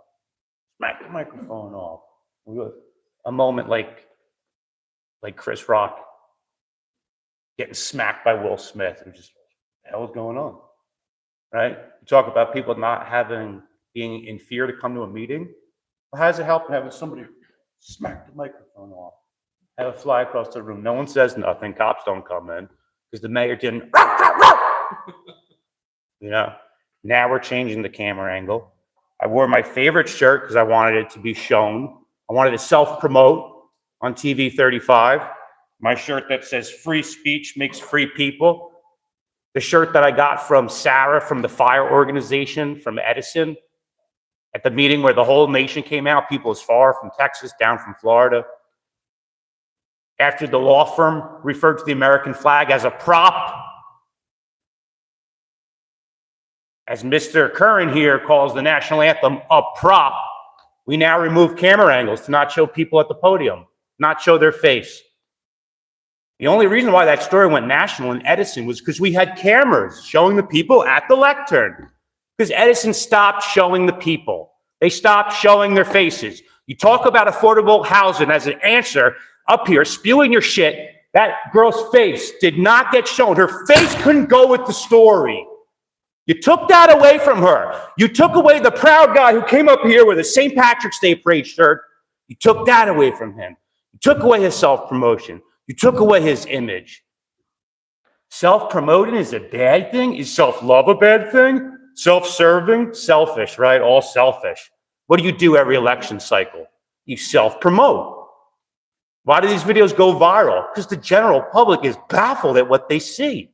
They see a KFC version of government where people from the public, whether they're encouraged to by themselves or whoever, come up here and allow themselves to be the chickens to get slaughtered and served back to the general public on videos that go viral because of your stupid behavior. So we're going to change the cameras. We're going to do this. We're going to do that. And then you're telling us we can't move. You have to get away from your camera. Stop using your First Amendment right from freedom of the press. Stop keeping people accountable. I think it's ridiculous. The reason why I came here was because you guys were overextending an authority that you do not have, legislative powers, to target your political opponent, Will Philly. As an independent candidate, with the odds already stacked against him incredibly, he decided to start making bylaws to stop him from being silly Willy Philly. Why not just let him be silly, right? And now look at what you have created. You have created a spectacle. You have created a circus. You are the clowns in the room. You can't have a circus without clowns. You disrupted the beginning of the meeting for no reason other than to try to restrict movement, which is like also what the bylaws are about staying at the podium. If I want to talk to the video, I got to look this way now. If I want to be on TV, if I want to self-promote, self-promotion's bad. What kind of a dirty, rotten, corrupt politician would tell you that self-promotion is bad? I mean, who are these people? Jersey Forever. When he gets up here, that shirt can't be loud and proud. You're taking that away from the people. That's what you're doing. Best dad ever. Coming out to a meeting, proud. Best dad ever. No more of that. You don't get that. Fuck you guys, right? Right? That's what you're doing to them. You like the division. You create the division, and then you feed it. You feed it like a mechanism. The same mechanism of government that makes you operate like robots, which is the only worst insult I've ever called you, and I'll continue to call you robots, because you operate like drones. You expect the public to respond like drones, like robots. You can't think in real time because everything's a blueprint. You all have to stick to the plan, and the plan changes from meeting after meeting after meeting. I wore my favorite shirt so it could be on TV 35 tonight so I could self-promote, Mr. Slattery. If you guys want to answer a question, tell me whose decision was it to not show the national anthem last time when he was up here playing it, to deny that to the people, why you didn't show Mr. Thilly when he was up here, why you did it to only those two speakers. What decision, who made that decision? Who made the decision tonight? And last time when you said people come to a meeting to get arrested, I get a chance to finish this one. I know my clock is out, but Mr. Curran, you said I go to meetings to get arrested? You know that's a fucking lie, and that's defamation. I've been arrested at one council meeting, and at that meeting, I was filming because I have the right to film. They arrested me, the mayor, he had me arrested by his sergeant, who was the son. The other son was the chief of police. I was arrested by a family of thugs operating under the color of law. So what it did was, it made me realize I have a voice, because they will silence people in government. So I was arrested. I fought that. I won a motion for dismissal, pro se, against a township that spent $20,000 to target me for an illegal prosecution. So until you guys wake up, and until some of you wake up, this shit needs to stop. This shit needs to stop. The message of love that Will Philly promotes, the message of community, the message of light, that's what we're missing. Amen. Wow. That was powerful. Now, welcome everyone to the People's Republic of Communist Cranford, New Jersey. I don't want to keep coming back here, especially with a whole bunch of dour-faced people. Except, Mr. Slattery, I like you today. You made some good decisions. I always give people second chances. Now, my name is Leroy Truth of Leroy Truth Investigations. Please subscribe to me on YouTube and Facebook. Why did I come here? I came here one single time, Mayor Kathleen Miller, Edna Ethel, Eleanor Rigby Prunty. And what happened? I was going to come here one single time because you had this ridiculous law you passed to limit Will Philly's movement because he chose to express himself in a creative way, and you have no freaking sense of humor or sense of creativity. So I came here to simply talk about that and how ridiculous it was. But you ordered police inexplicably to stop me from playing our national anthem. Oh my God. So I had to come back. And then I come back last week. It was going to be my last time I was going to come here. I played the national anthem. By the way, you did violate my rights. I have an attorney. I will be suing you and the council. And so then I came last time and my rights weren't violated. Miraculously, this melodica was not considered a noisemaker when you first said the Star Spangled Banner was noise. Now it's suddenly a musical instrument magically. And I was done. I was on my way, probably not going to come back here again. But Dr. Anus, Terrence Curran here, couldn't keep his freaking mouth shut. I was done speaking. He then starts, he says, I'm a veteran, and I'm resentful and offended that you used the national anthem as a prop. Don't disrupt me. And I was just blown away, like, number one, what kind of idiot are you that you can think that our national anthem, a musical revered piece, could be a prop? So you call yourself a veteran, and God bless every single man and woman who is willing to give their lives for our country. My father was a veteran. Many of my friends are veterans. You are a fool and vile to every veteran in this country that has ever lived and died. You called the national anthem a prop. Not only that, sir, I have never seen a veteran not stand up for the national anthem. and you refused to. That was sick. And also, before I play the national anthem again, there was an ACLU person here, card-carrying member, and she's told you, Mayor Kathleen Eleanor Rigby Prunty, that there should be an ordinance to stop people who don't live in Cranford from speaking. And I think that's a great idea, as long as you immediately stop taking county money, state money, and federal funds. Then yeah, declare yourself, secede from the union.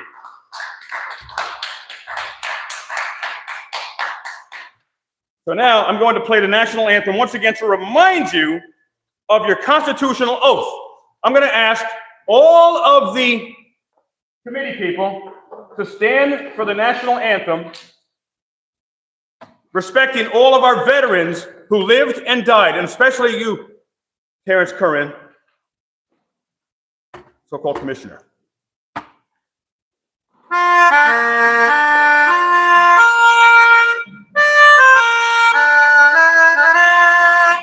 He's not standing.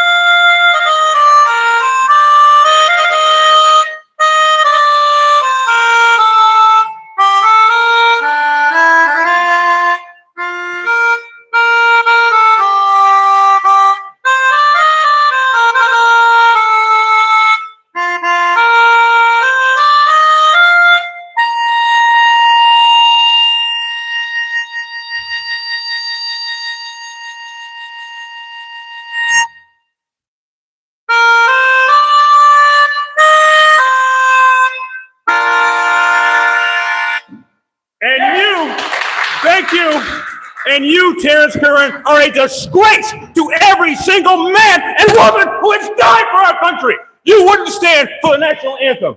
That's disgusting. You're despicable. Your actions are despicable. Oh, last thing. Mayor Prunty, please apologize to me for violating my rights when I first played the Star Spangled Banner. I'll give you the chance. I asked her the question, if she can respond to the question. Can you respond to that? I'm going to put on the record that a member of the elected Board of Education just walked out, and I'm also putting on record that a county prosecutor just walked out. I recognize him. We the people recognize him. The prosecutor just walked out, and an elected member of the Board of Ed just walked out. You people are filth. Hi, my name's Tom Karcher. I live at 36 Harvard Road.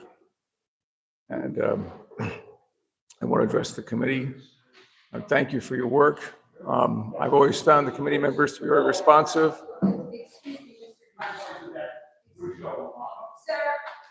Sir, you're disrupting me. Please go ahead. I realize, as was said before, there are many competing priorities you have to deal with on a day in, day out basis in the community. I've always found the members of the committee to be very responsive. Any questions or issues I have, I can bring to you and get responses back. And I realize sometimes it takes time to find the money to do the things necessary, but I'm confident they'll get done. And it's a shame our meetings will be disrupted by the circus that comes to town once every 2 weeks. It's kind of unfortunate for all of us. It delays the business of the committee that needs to get done at these meetings. But I very appreciate a lot of the work and some of the new innovations that are happening in town. Thank you very much. Tom Karcher. Hi, Karcher. Thank you. Yeah.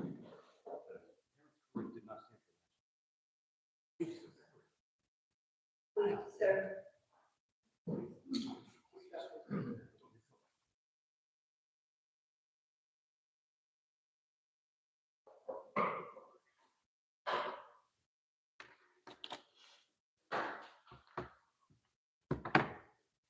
Gary Morris, Fanwood. How come the time started before I started speaking? Oh, wow. Okay, that's impressive. First of all, shout out to Bob Bruns. Haven't seen him for a long time. We used to play softball together. He wasn't the greatest umpire, but he was a great player. Yeah, look, I'm from Fanwood. I like comparing things in different towns, how things happen and everything like that. Oprah requests, I gotta tell you, if I had a nickel for every Oprah request I had to do in Fanwood, I could almost put a down payment on my tax increase. Secondly, I wish that young lady was still here. There's nothing to be embarrassed about living with your parents. As a father of 4 children, my kids were welcomed in my home to stay with me as long as they wanted to. And quite honestly, and I brought this up in other towns as well, don't understand why that's not considered as part of affordable housing. If you have an adult child living with you, why does that not count? Figure it out, Mr. Slattery. Think about it. Can you just imagine for 1 second if every parent told their kids to get out of their house right now? You think there's a shortage of housing now? Imagine if every kid had to fight to find a place to live besides with their parents right now. It would be an absolute disaster. So those numbers should actually count towards affordable housing. Now, in one meeting, Mr. Curran said, our country sends too much money to other countries. Then in the next meeting, Mr. Curran found it hilarious when I pointed out ethically questionable campaign funding issues in Cranford. He stated the federal government accepts money from other countries and companies, so somehow that makes it okay for him to do as he pleases. In the same meeting, Mayor Prunty said that what I said about questionable campaign contributions was not true. At least Mr. Curran knows what I said was true. His justification for it, however, is quite humorous. Why are you two not on the same page? Maybe you should huddle first before responding. In the last meeting, Mayor Prunty, you wore a mask. You then proceeded to remove it every time you spoke, which violates the most basic masking rules. If you were sick, why would you put others at risk by attending the meeting in the first place? I am sure Dr. Curran, based on his extensive medical training, could explain to you that he does not remove his mask during medical exams or surgeries in order to talk. Of course, based on the pictures from Dr. Curran's X account, he usually has his hands full. Mayor Prunty, why do you continually tell anecdotal stories of how so many people are afraid to go to meetings when the attendance at these meetings has actually been increasing? Is it possible that people are worried about catching something from a mayor wearing a mask and coughing into her hand? Could they also be worried because Mr. Curran bragged about owning a gun in one of the meetings? Finally, I would like to report that 2 young children's lives have been saved in our country in the last couple of months by dedicated federal ICE agents. One was saved by CPR and the other by the Heimlich maneuver right here in one of New York's airports. The sad reality is that we likely will never know the names of these heroes because of the demonization of their profession by the media. That is something we should all be disgusted by.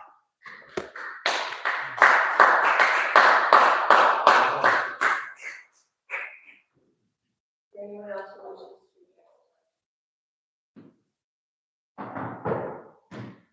None, I will move on to minutes.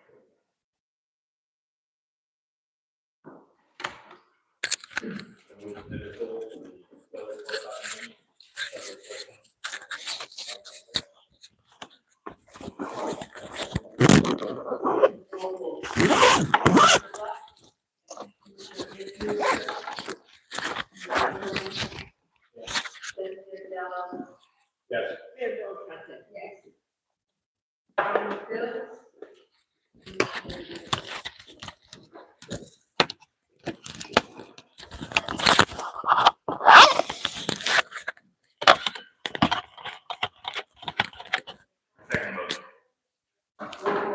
Commissioner Blunt? Commissioner Andrews? Yes. Commissioner Curran?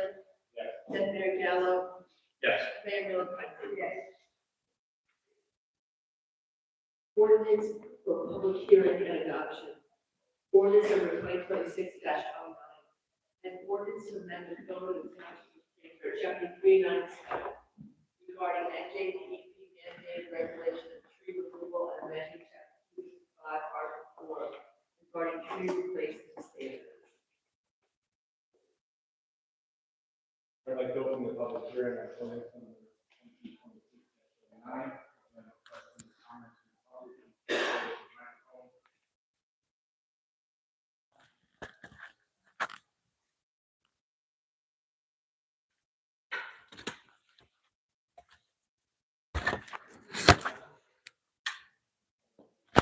That was ridiculous. That was ridiculous.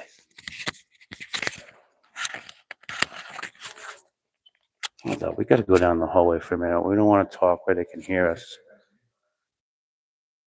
Yo, did you guys see? What the? All right, I'm gonna let you guys in on something, right? Ate a little too many edibles, right? So I thought, I was like, bug it out, won't bug the bug it. Yes.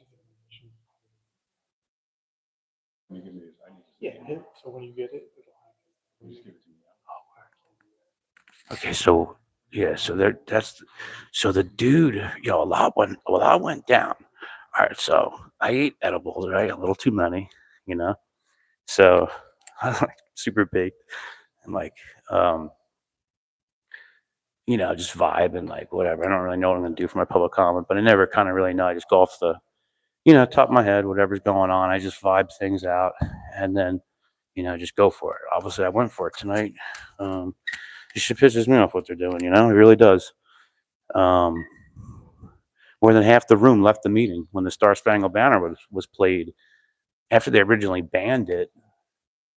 And then they caught a bunch of backlash from the general public from the videos that went viral from their stupidity. From their stupidity. I think right now, Leroy's making a report for the guy who whacked the microphone out. You know, that's where NBC puts their microphone. That's where CBS puts their microphone. That's where NJ12 puts their microphone. You know, we do it every meeting. You know, what they've been doing is they've been trying to stop, like, Will from speaking when he walks up. Like, one resident gets in front of him, another resident gets in front. The last meeting, and I didn't even have time to make a video of it yet, but the last meeting during Will's public comment, it was like a shit show. In fact, I have to make that meeting tonight before I start working on some of the stuff that just happened tonight. But last meeting, a county commissioner sat on his soapbox and held it hostage. So we had to have the council like ask her to please like get up and stop holding my property hostage. But yeah, no, this was weird. Star Spangled Banner got played. Half the people left. Just kind of not expecting that many people to walk out. You know, regardless of your differences or your political like party or any of this and that. You know, there's certain times you're supposed to just come together, and it's just at least that we agree that we're neighbors and we are a nation. You know, you'd think that would be one of those moments. You know, at the beginning of the meeting, they ask all of us to rise. You know, and we rise. You know, and we hear their little opening statements before we do the Pledge of Allegiance.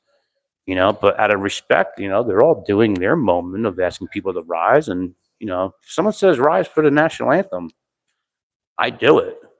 You know, I'm grateful. I guess I'm just grateful enough where things like that are moments where you show, you know, how lucky you are, you know, to be, you know, in the best country in the world, you know, regardless of the radiuses of freedom, right? Because freedom is different for everybody. You know, you're only as free in this country of knowing what you're legally allowed to do and not do.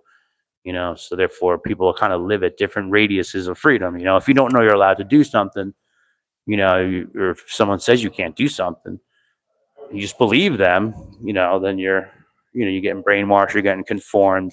You know, people in government like this, they don't like people to be critical thinkers. They don't like people to enjoy themselves. They don't want people to show that they're like, you know, having fun at a meeting. They don't want government to be fun. They want it to be dull. They want it to be heavy. They want it to be dark. They want the division. They want the chaos. You know, they create the chaos. And then there's the solution makers, you know?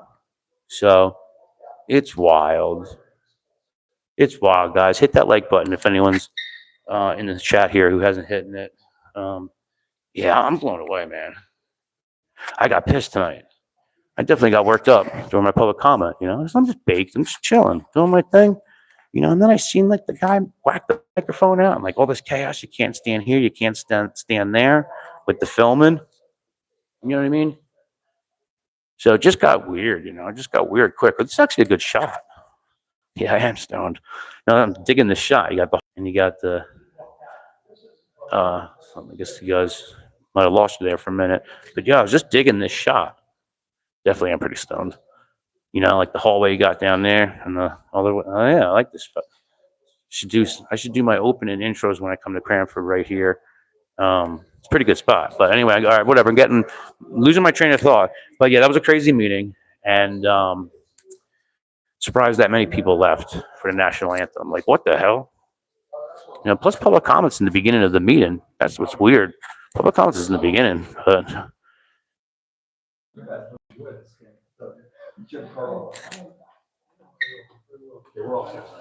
Yeah, you're good to go. yeah, Fix the line? yeah, I'm about to probably just shut it off, I guess. It's crazy. Yeah, let's go over it. Yeah, okay, yeah. We'll do our do live. Yeah. Social justice water pipe. And why do they just keep? Hey, look, I was just noticing. This is kind of a good angle, like here with the backdrop. Like, look through here. Like, I don't know, kind of looks cool when you got like the two. Yeah, it's kind of like a cool shot. You got Yeah, that's a cool and angle. there. Yeah, it's kind of Yeah. like me. I was just noticing that. Right.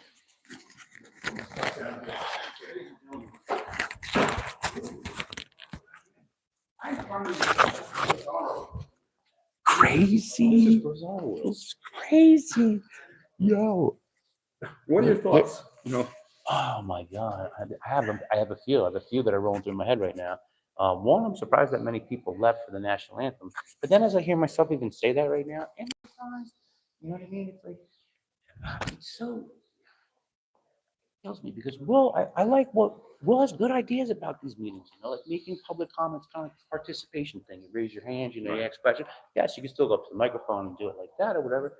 I think some of his ideas are good for stuff. They've been targeting him since day one. You know, that's what they've been doing with these bylaws. and why have they been targeting Will Philly? Because they target anyone who's a vocal critic, right? So if somebody decides that they're going to run as an independent, that's not only somebody who's going to get loud critic, but that's someone who's saying, I can do a better job than you. Since he's a regular guy, right? Because regular people need to belong in government, you know, he has a regular message of just like, let's all communicate. You heard him. Nobody's wrong. This is just your life experience. If I lived your life, Leroy, I would think like you because I had all your life experiences to develop my thoughts and my thinking of how I see the world. So that's a beautiful blend of just being able to like, you know, bond over our differences instead of our similarities. And when you start looking at them, like you're in kindergarten and Mayor Prunty is the kindergarten teacher, it starts making more sense. They're treating members of the public like we're kindergartners. Like the children. Like they can just say things that are in direct contrast from the last meeting. You know, they just repeat lies and they have like zero like pattern recognition for their own selves. For meeting after meeting, they're doing different things, saying different things. It's so upsetting. But mainly what they're trying to do is trying to silence Will. He's their political opponent, you know, and that's what brought me out to Cranford originally. Seeing it in that framework, that I think some of the other residents should at least be able to say that's an ethics violation to use your legislative powers and target somebody who's a political opponent. And for the record, Will got 1,776 votes. Right? It's incredible. I mean, So come on, Will. And that number makes me think all about the free speech issues that we face here in Cranford, you know? So I guess the other people, all of them leaving out, start saying about it, kind of surprised me. Yeah. It's political theater. That's what they're doing. It's all political theater. Right. They all have their roles. They make these predetermined decisions. You know, tonight it was no members of the public, you know? And I got worked up, man. This stuff really bothers me. It bothers me mostly because of what they're doing to him, but then the result It's like they come after one person, then they come after a few, and they've come after But all when of they you. come after one of us, they come after all of us, because as some people have said, when Always they, leads when to they that. violate one of our rights, I think Martin Luther King said something along those lines. When they violate one of our rights, they violate all of our rights, all people's. That's why we are so supportive of you. Will. You're a man of integrity. You are a man of courage, and you stand up for what is right. And you do it in very creative ways, which is awesome. And if any of these politicians had, as I mentioned in my remarks, even a little bit of a sense of humor, they would relish this and enjoy it, because it makes these dry, boring meetings that seem like they're watching and smelling lead paint dry. Suddenly, there's a sparkle in the meeting. They don't want it to be fun. No. They don't want you to know that you can have fun in life. Everything's got to be like a strict proceeding, kind of thing, The government could be fun. Life can be fun. It's okay to look at the person next to you as your neighbor and not above you or below, I mean, Hey, you can feel the repression in the air. People don't think about it. You live every day in your town. You don't think about it, but that vibe is out there. That's not free. No. To behave the way you truly want as a human, and it's like it affects everything you do. Realize you're in a prison, and it still thinking about this, but it seems like it emanates from your local government. It's going to set a tone. You made a great point. It's like living in a prison. What happens is each of these municipalities, they are these little mini prisons. They have seceded from the fundamentals of the Constitution of the United States, and the unity that brings us together. That's why we do what we do. Because think nationally, act locally, and change one local government. It's a pebble in a pond. It's a boulder in a pond. and that's what I believe will offer to the township. Will. If he was grateful enough to receive enough votes to be victorious and sit up there and be able to change some ideas and change the way people communicate, Right. You would bring a fresh. that would be a fresh breath of air. perspective. Right. I'm very upset. What are your thoughts, Will, about the fact that tonight they Here, went Will. to this new version of they're not showing members of the public? Now you don't have FaceTime of just having the residents see your face while you make your opinions and say what you need to say, or maybe dance, whatever it is. And you had a very critical. Tonight was a critical announcement. night for you to have your face on TV 35. Right, and you had a critical announcement that you needed to make, that the community needed to hear and see you. Yep. And you had a right to be not only heard, but seen. And I had to choose between being seen or heard. Yeah. Because if I turn towards I'm seen, but I'm heard less because the mic's behind me, right? Yeah. So I don't know if. You were heard on Yeah. I hope, I don't know, on the TV 35? No, not TV. Okay, I don't At know, I know least- my own, but Yeah. I'll have to see We'll if see. if anything could be heard on on the TV 35. So but we recorded it. And I think, of course, this is a huge violation to every person, not last week, they didn't film you and I. Now they did it to everybody.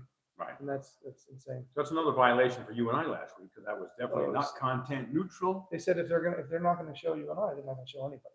They want to try to say Right. they're equally discriminatory, but could you do actually that? they're discriminating against everybody. Yeah, public. that's what it It's is. They complete. come after one person, not- then they want to come Right. after a group, and it escalates to Yes. everybody. Down everybody. Nobody has FaceTime. Nobody has self-promotion. Something they villainized right at this point while you're announcing that you're going to be running in the Democratic primary. It seems very unusual at the time, and as they take that away and then they villainize self-promotion. Why? Also, Because you'd like to do the Right. same job that you you're made, doing. you made a great point. Every time they run, every time they go on a campaign stuff, every time they raise money, do self-promotion. And we're actually not. I mean, that's their reflection back to themselves. So they are putting it on to They're us. pers- yeah. It's They like think everyone thinks like counter-transference, and the fact that they denied the community from seeing all of the public speakers is bizarre. I mean, it's not their meeting. It's our meeting. They wanted to self-promote Right. because they would only show them. Right. When they would talk, then the camera showed them. They were self-promoting in this new decision to not show members of the public. Really. What did you think about all the people walking out of the national anthem? Not surprised? I mean, I'm not, I've seen similar behavior from, people come for, what do I think? Why are they doing that? I think they're afraid. It's gone to a point where they're afraid of persecution for standing up for the national anthem. Yeah. Oh, can you And that's believe what- that? it's not They're afraid of necessarily- the peer pressure and persecution by the dictators of Cranford. That's sick. So they're doing something that is anti-American to please the local Mayor Prunty and Terrence Coran and other dictators. That's not a country. This is my feeling, right? I could be wrong, but that's my gut feeling. And You're right. I don't think they would, if it weren't, they didn't have that fear, they'd probably stay in there. Well, I don't know, but they should stand up if they know basic manners and respect. Well, did the self-described veteran, Dr. Terrence Inus Prunty Karan, stand up today? No, he did not. None of the people, I believe, stood up on the committee. Mhm. Yeah, but a lot of people did in the audience. And I And- think Commissioner Black had her hand Yeah, on she her did. heart I again. apologize. She She did have her hand on her Yeah. heart. Stand up. I mean, again, she's bowing to the peer pressure. So Yeah. this is still, it's black and white. You don't, you're either expressing your freedom or you're not. Well, what I noticed last meeting was when they took away the camera angle when you were playing the national anthem, it showed them. And it was fantastic footage because you got to see the moment when they had to just have the moment happen. And they just are kind of looking at each other and they're all weird. You see Mr. Black start like scratching her like chest first, and then she just kind of like goes through the hand motion over the heart. And I'm watching it and I'm like, this is gold. When you ask them to stand for the national anthem, Brian Andrews is encouraging people not to stand up. So I thought that was gold, that even in that moment that they were trying to take away your face time, they gave themselves the best moment of the meeting in my eyes. Right. Yeah. Because that's the moment that they realized they weren't in control. People are in control. They have a, it's not. They're not in control. And how many times did they try to dictate to us? I mean, but your camera can't be here. You can't be here. And they make these rules up because we've done the same things today that we've done at every other meeting. He pointed out wonderfully, this is exactly where TV 35 had their stand last week. Right. Yeah. That was- Yeah. that was spot on. And who was the That gentleman? closed him down. Yeah, Big deal. Who was the other? Speaking and beautifully and eviscerating them. Oh yeah, Rightfully he's so. good. He's good. That was good. What's his name? I forget. Well done. Jimmy Yeah, Carvajal. Jim. He's He's awesome. good. Jim He's good. was great. I enjoy watching him speak. He really let him have it. Yeah. Yeah. All right, ladies and gentlemen, so we appreciate you joining us for days of our Yeah, it's gonna be it, everyone. freedom exposing the Crazy dictators. meeting. Stay tuned, and a couple of videos will be coming soon.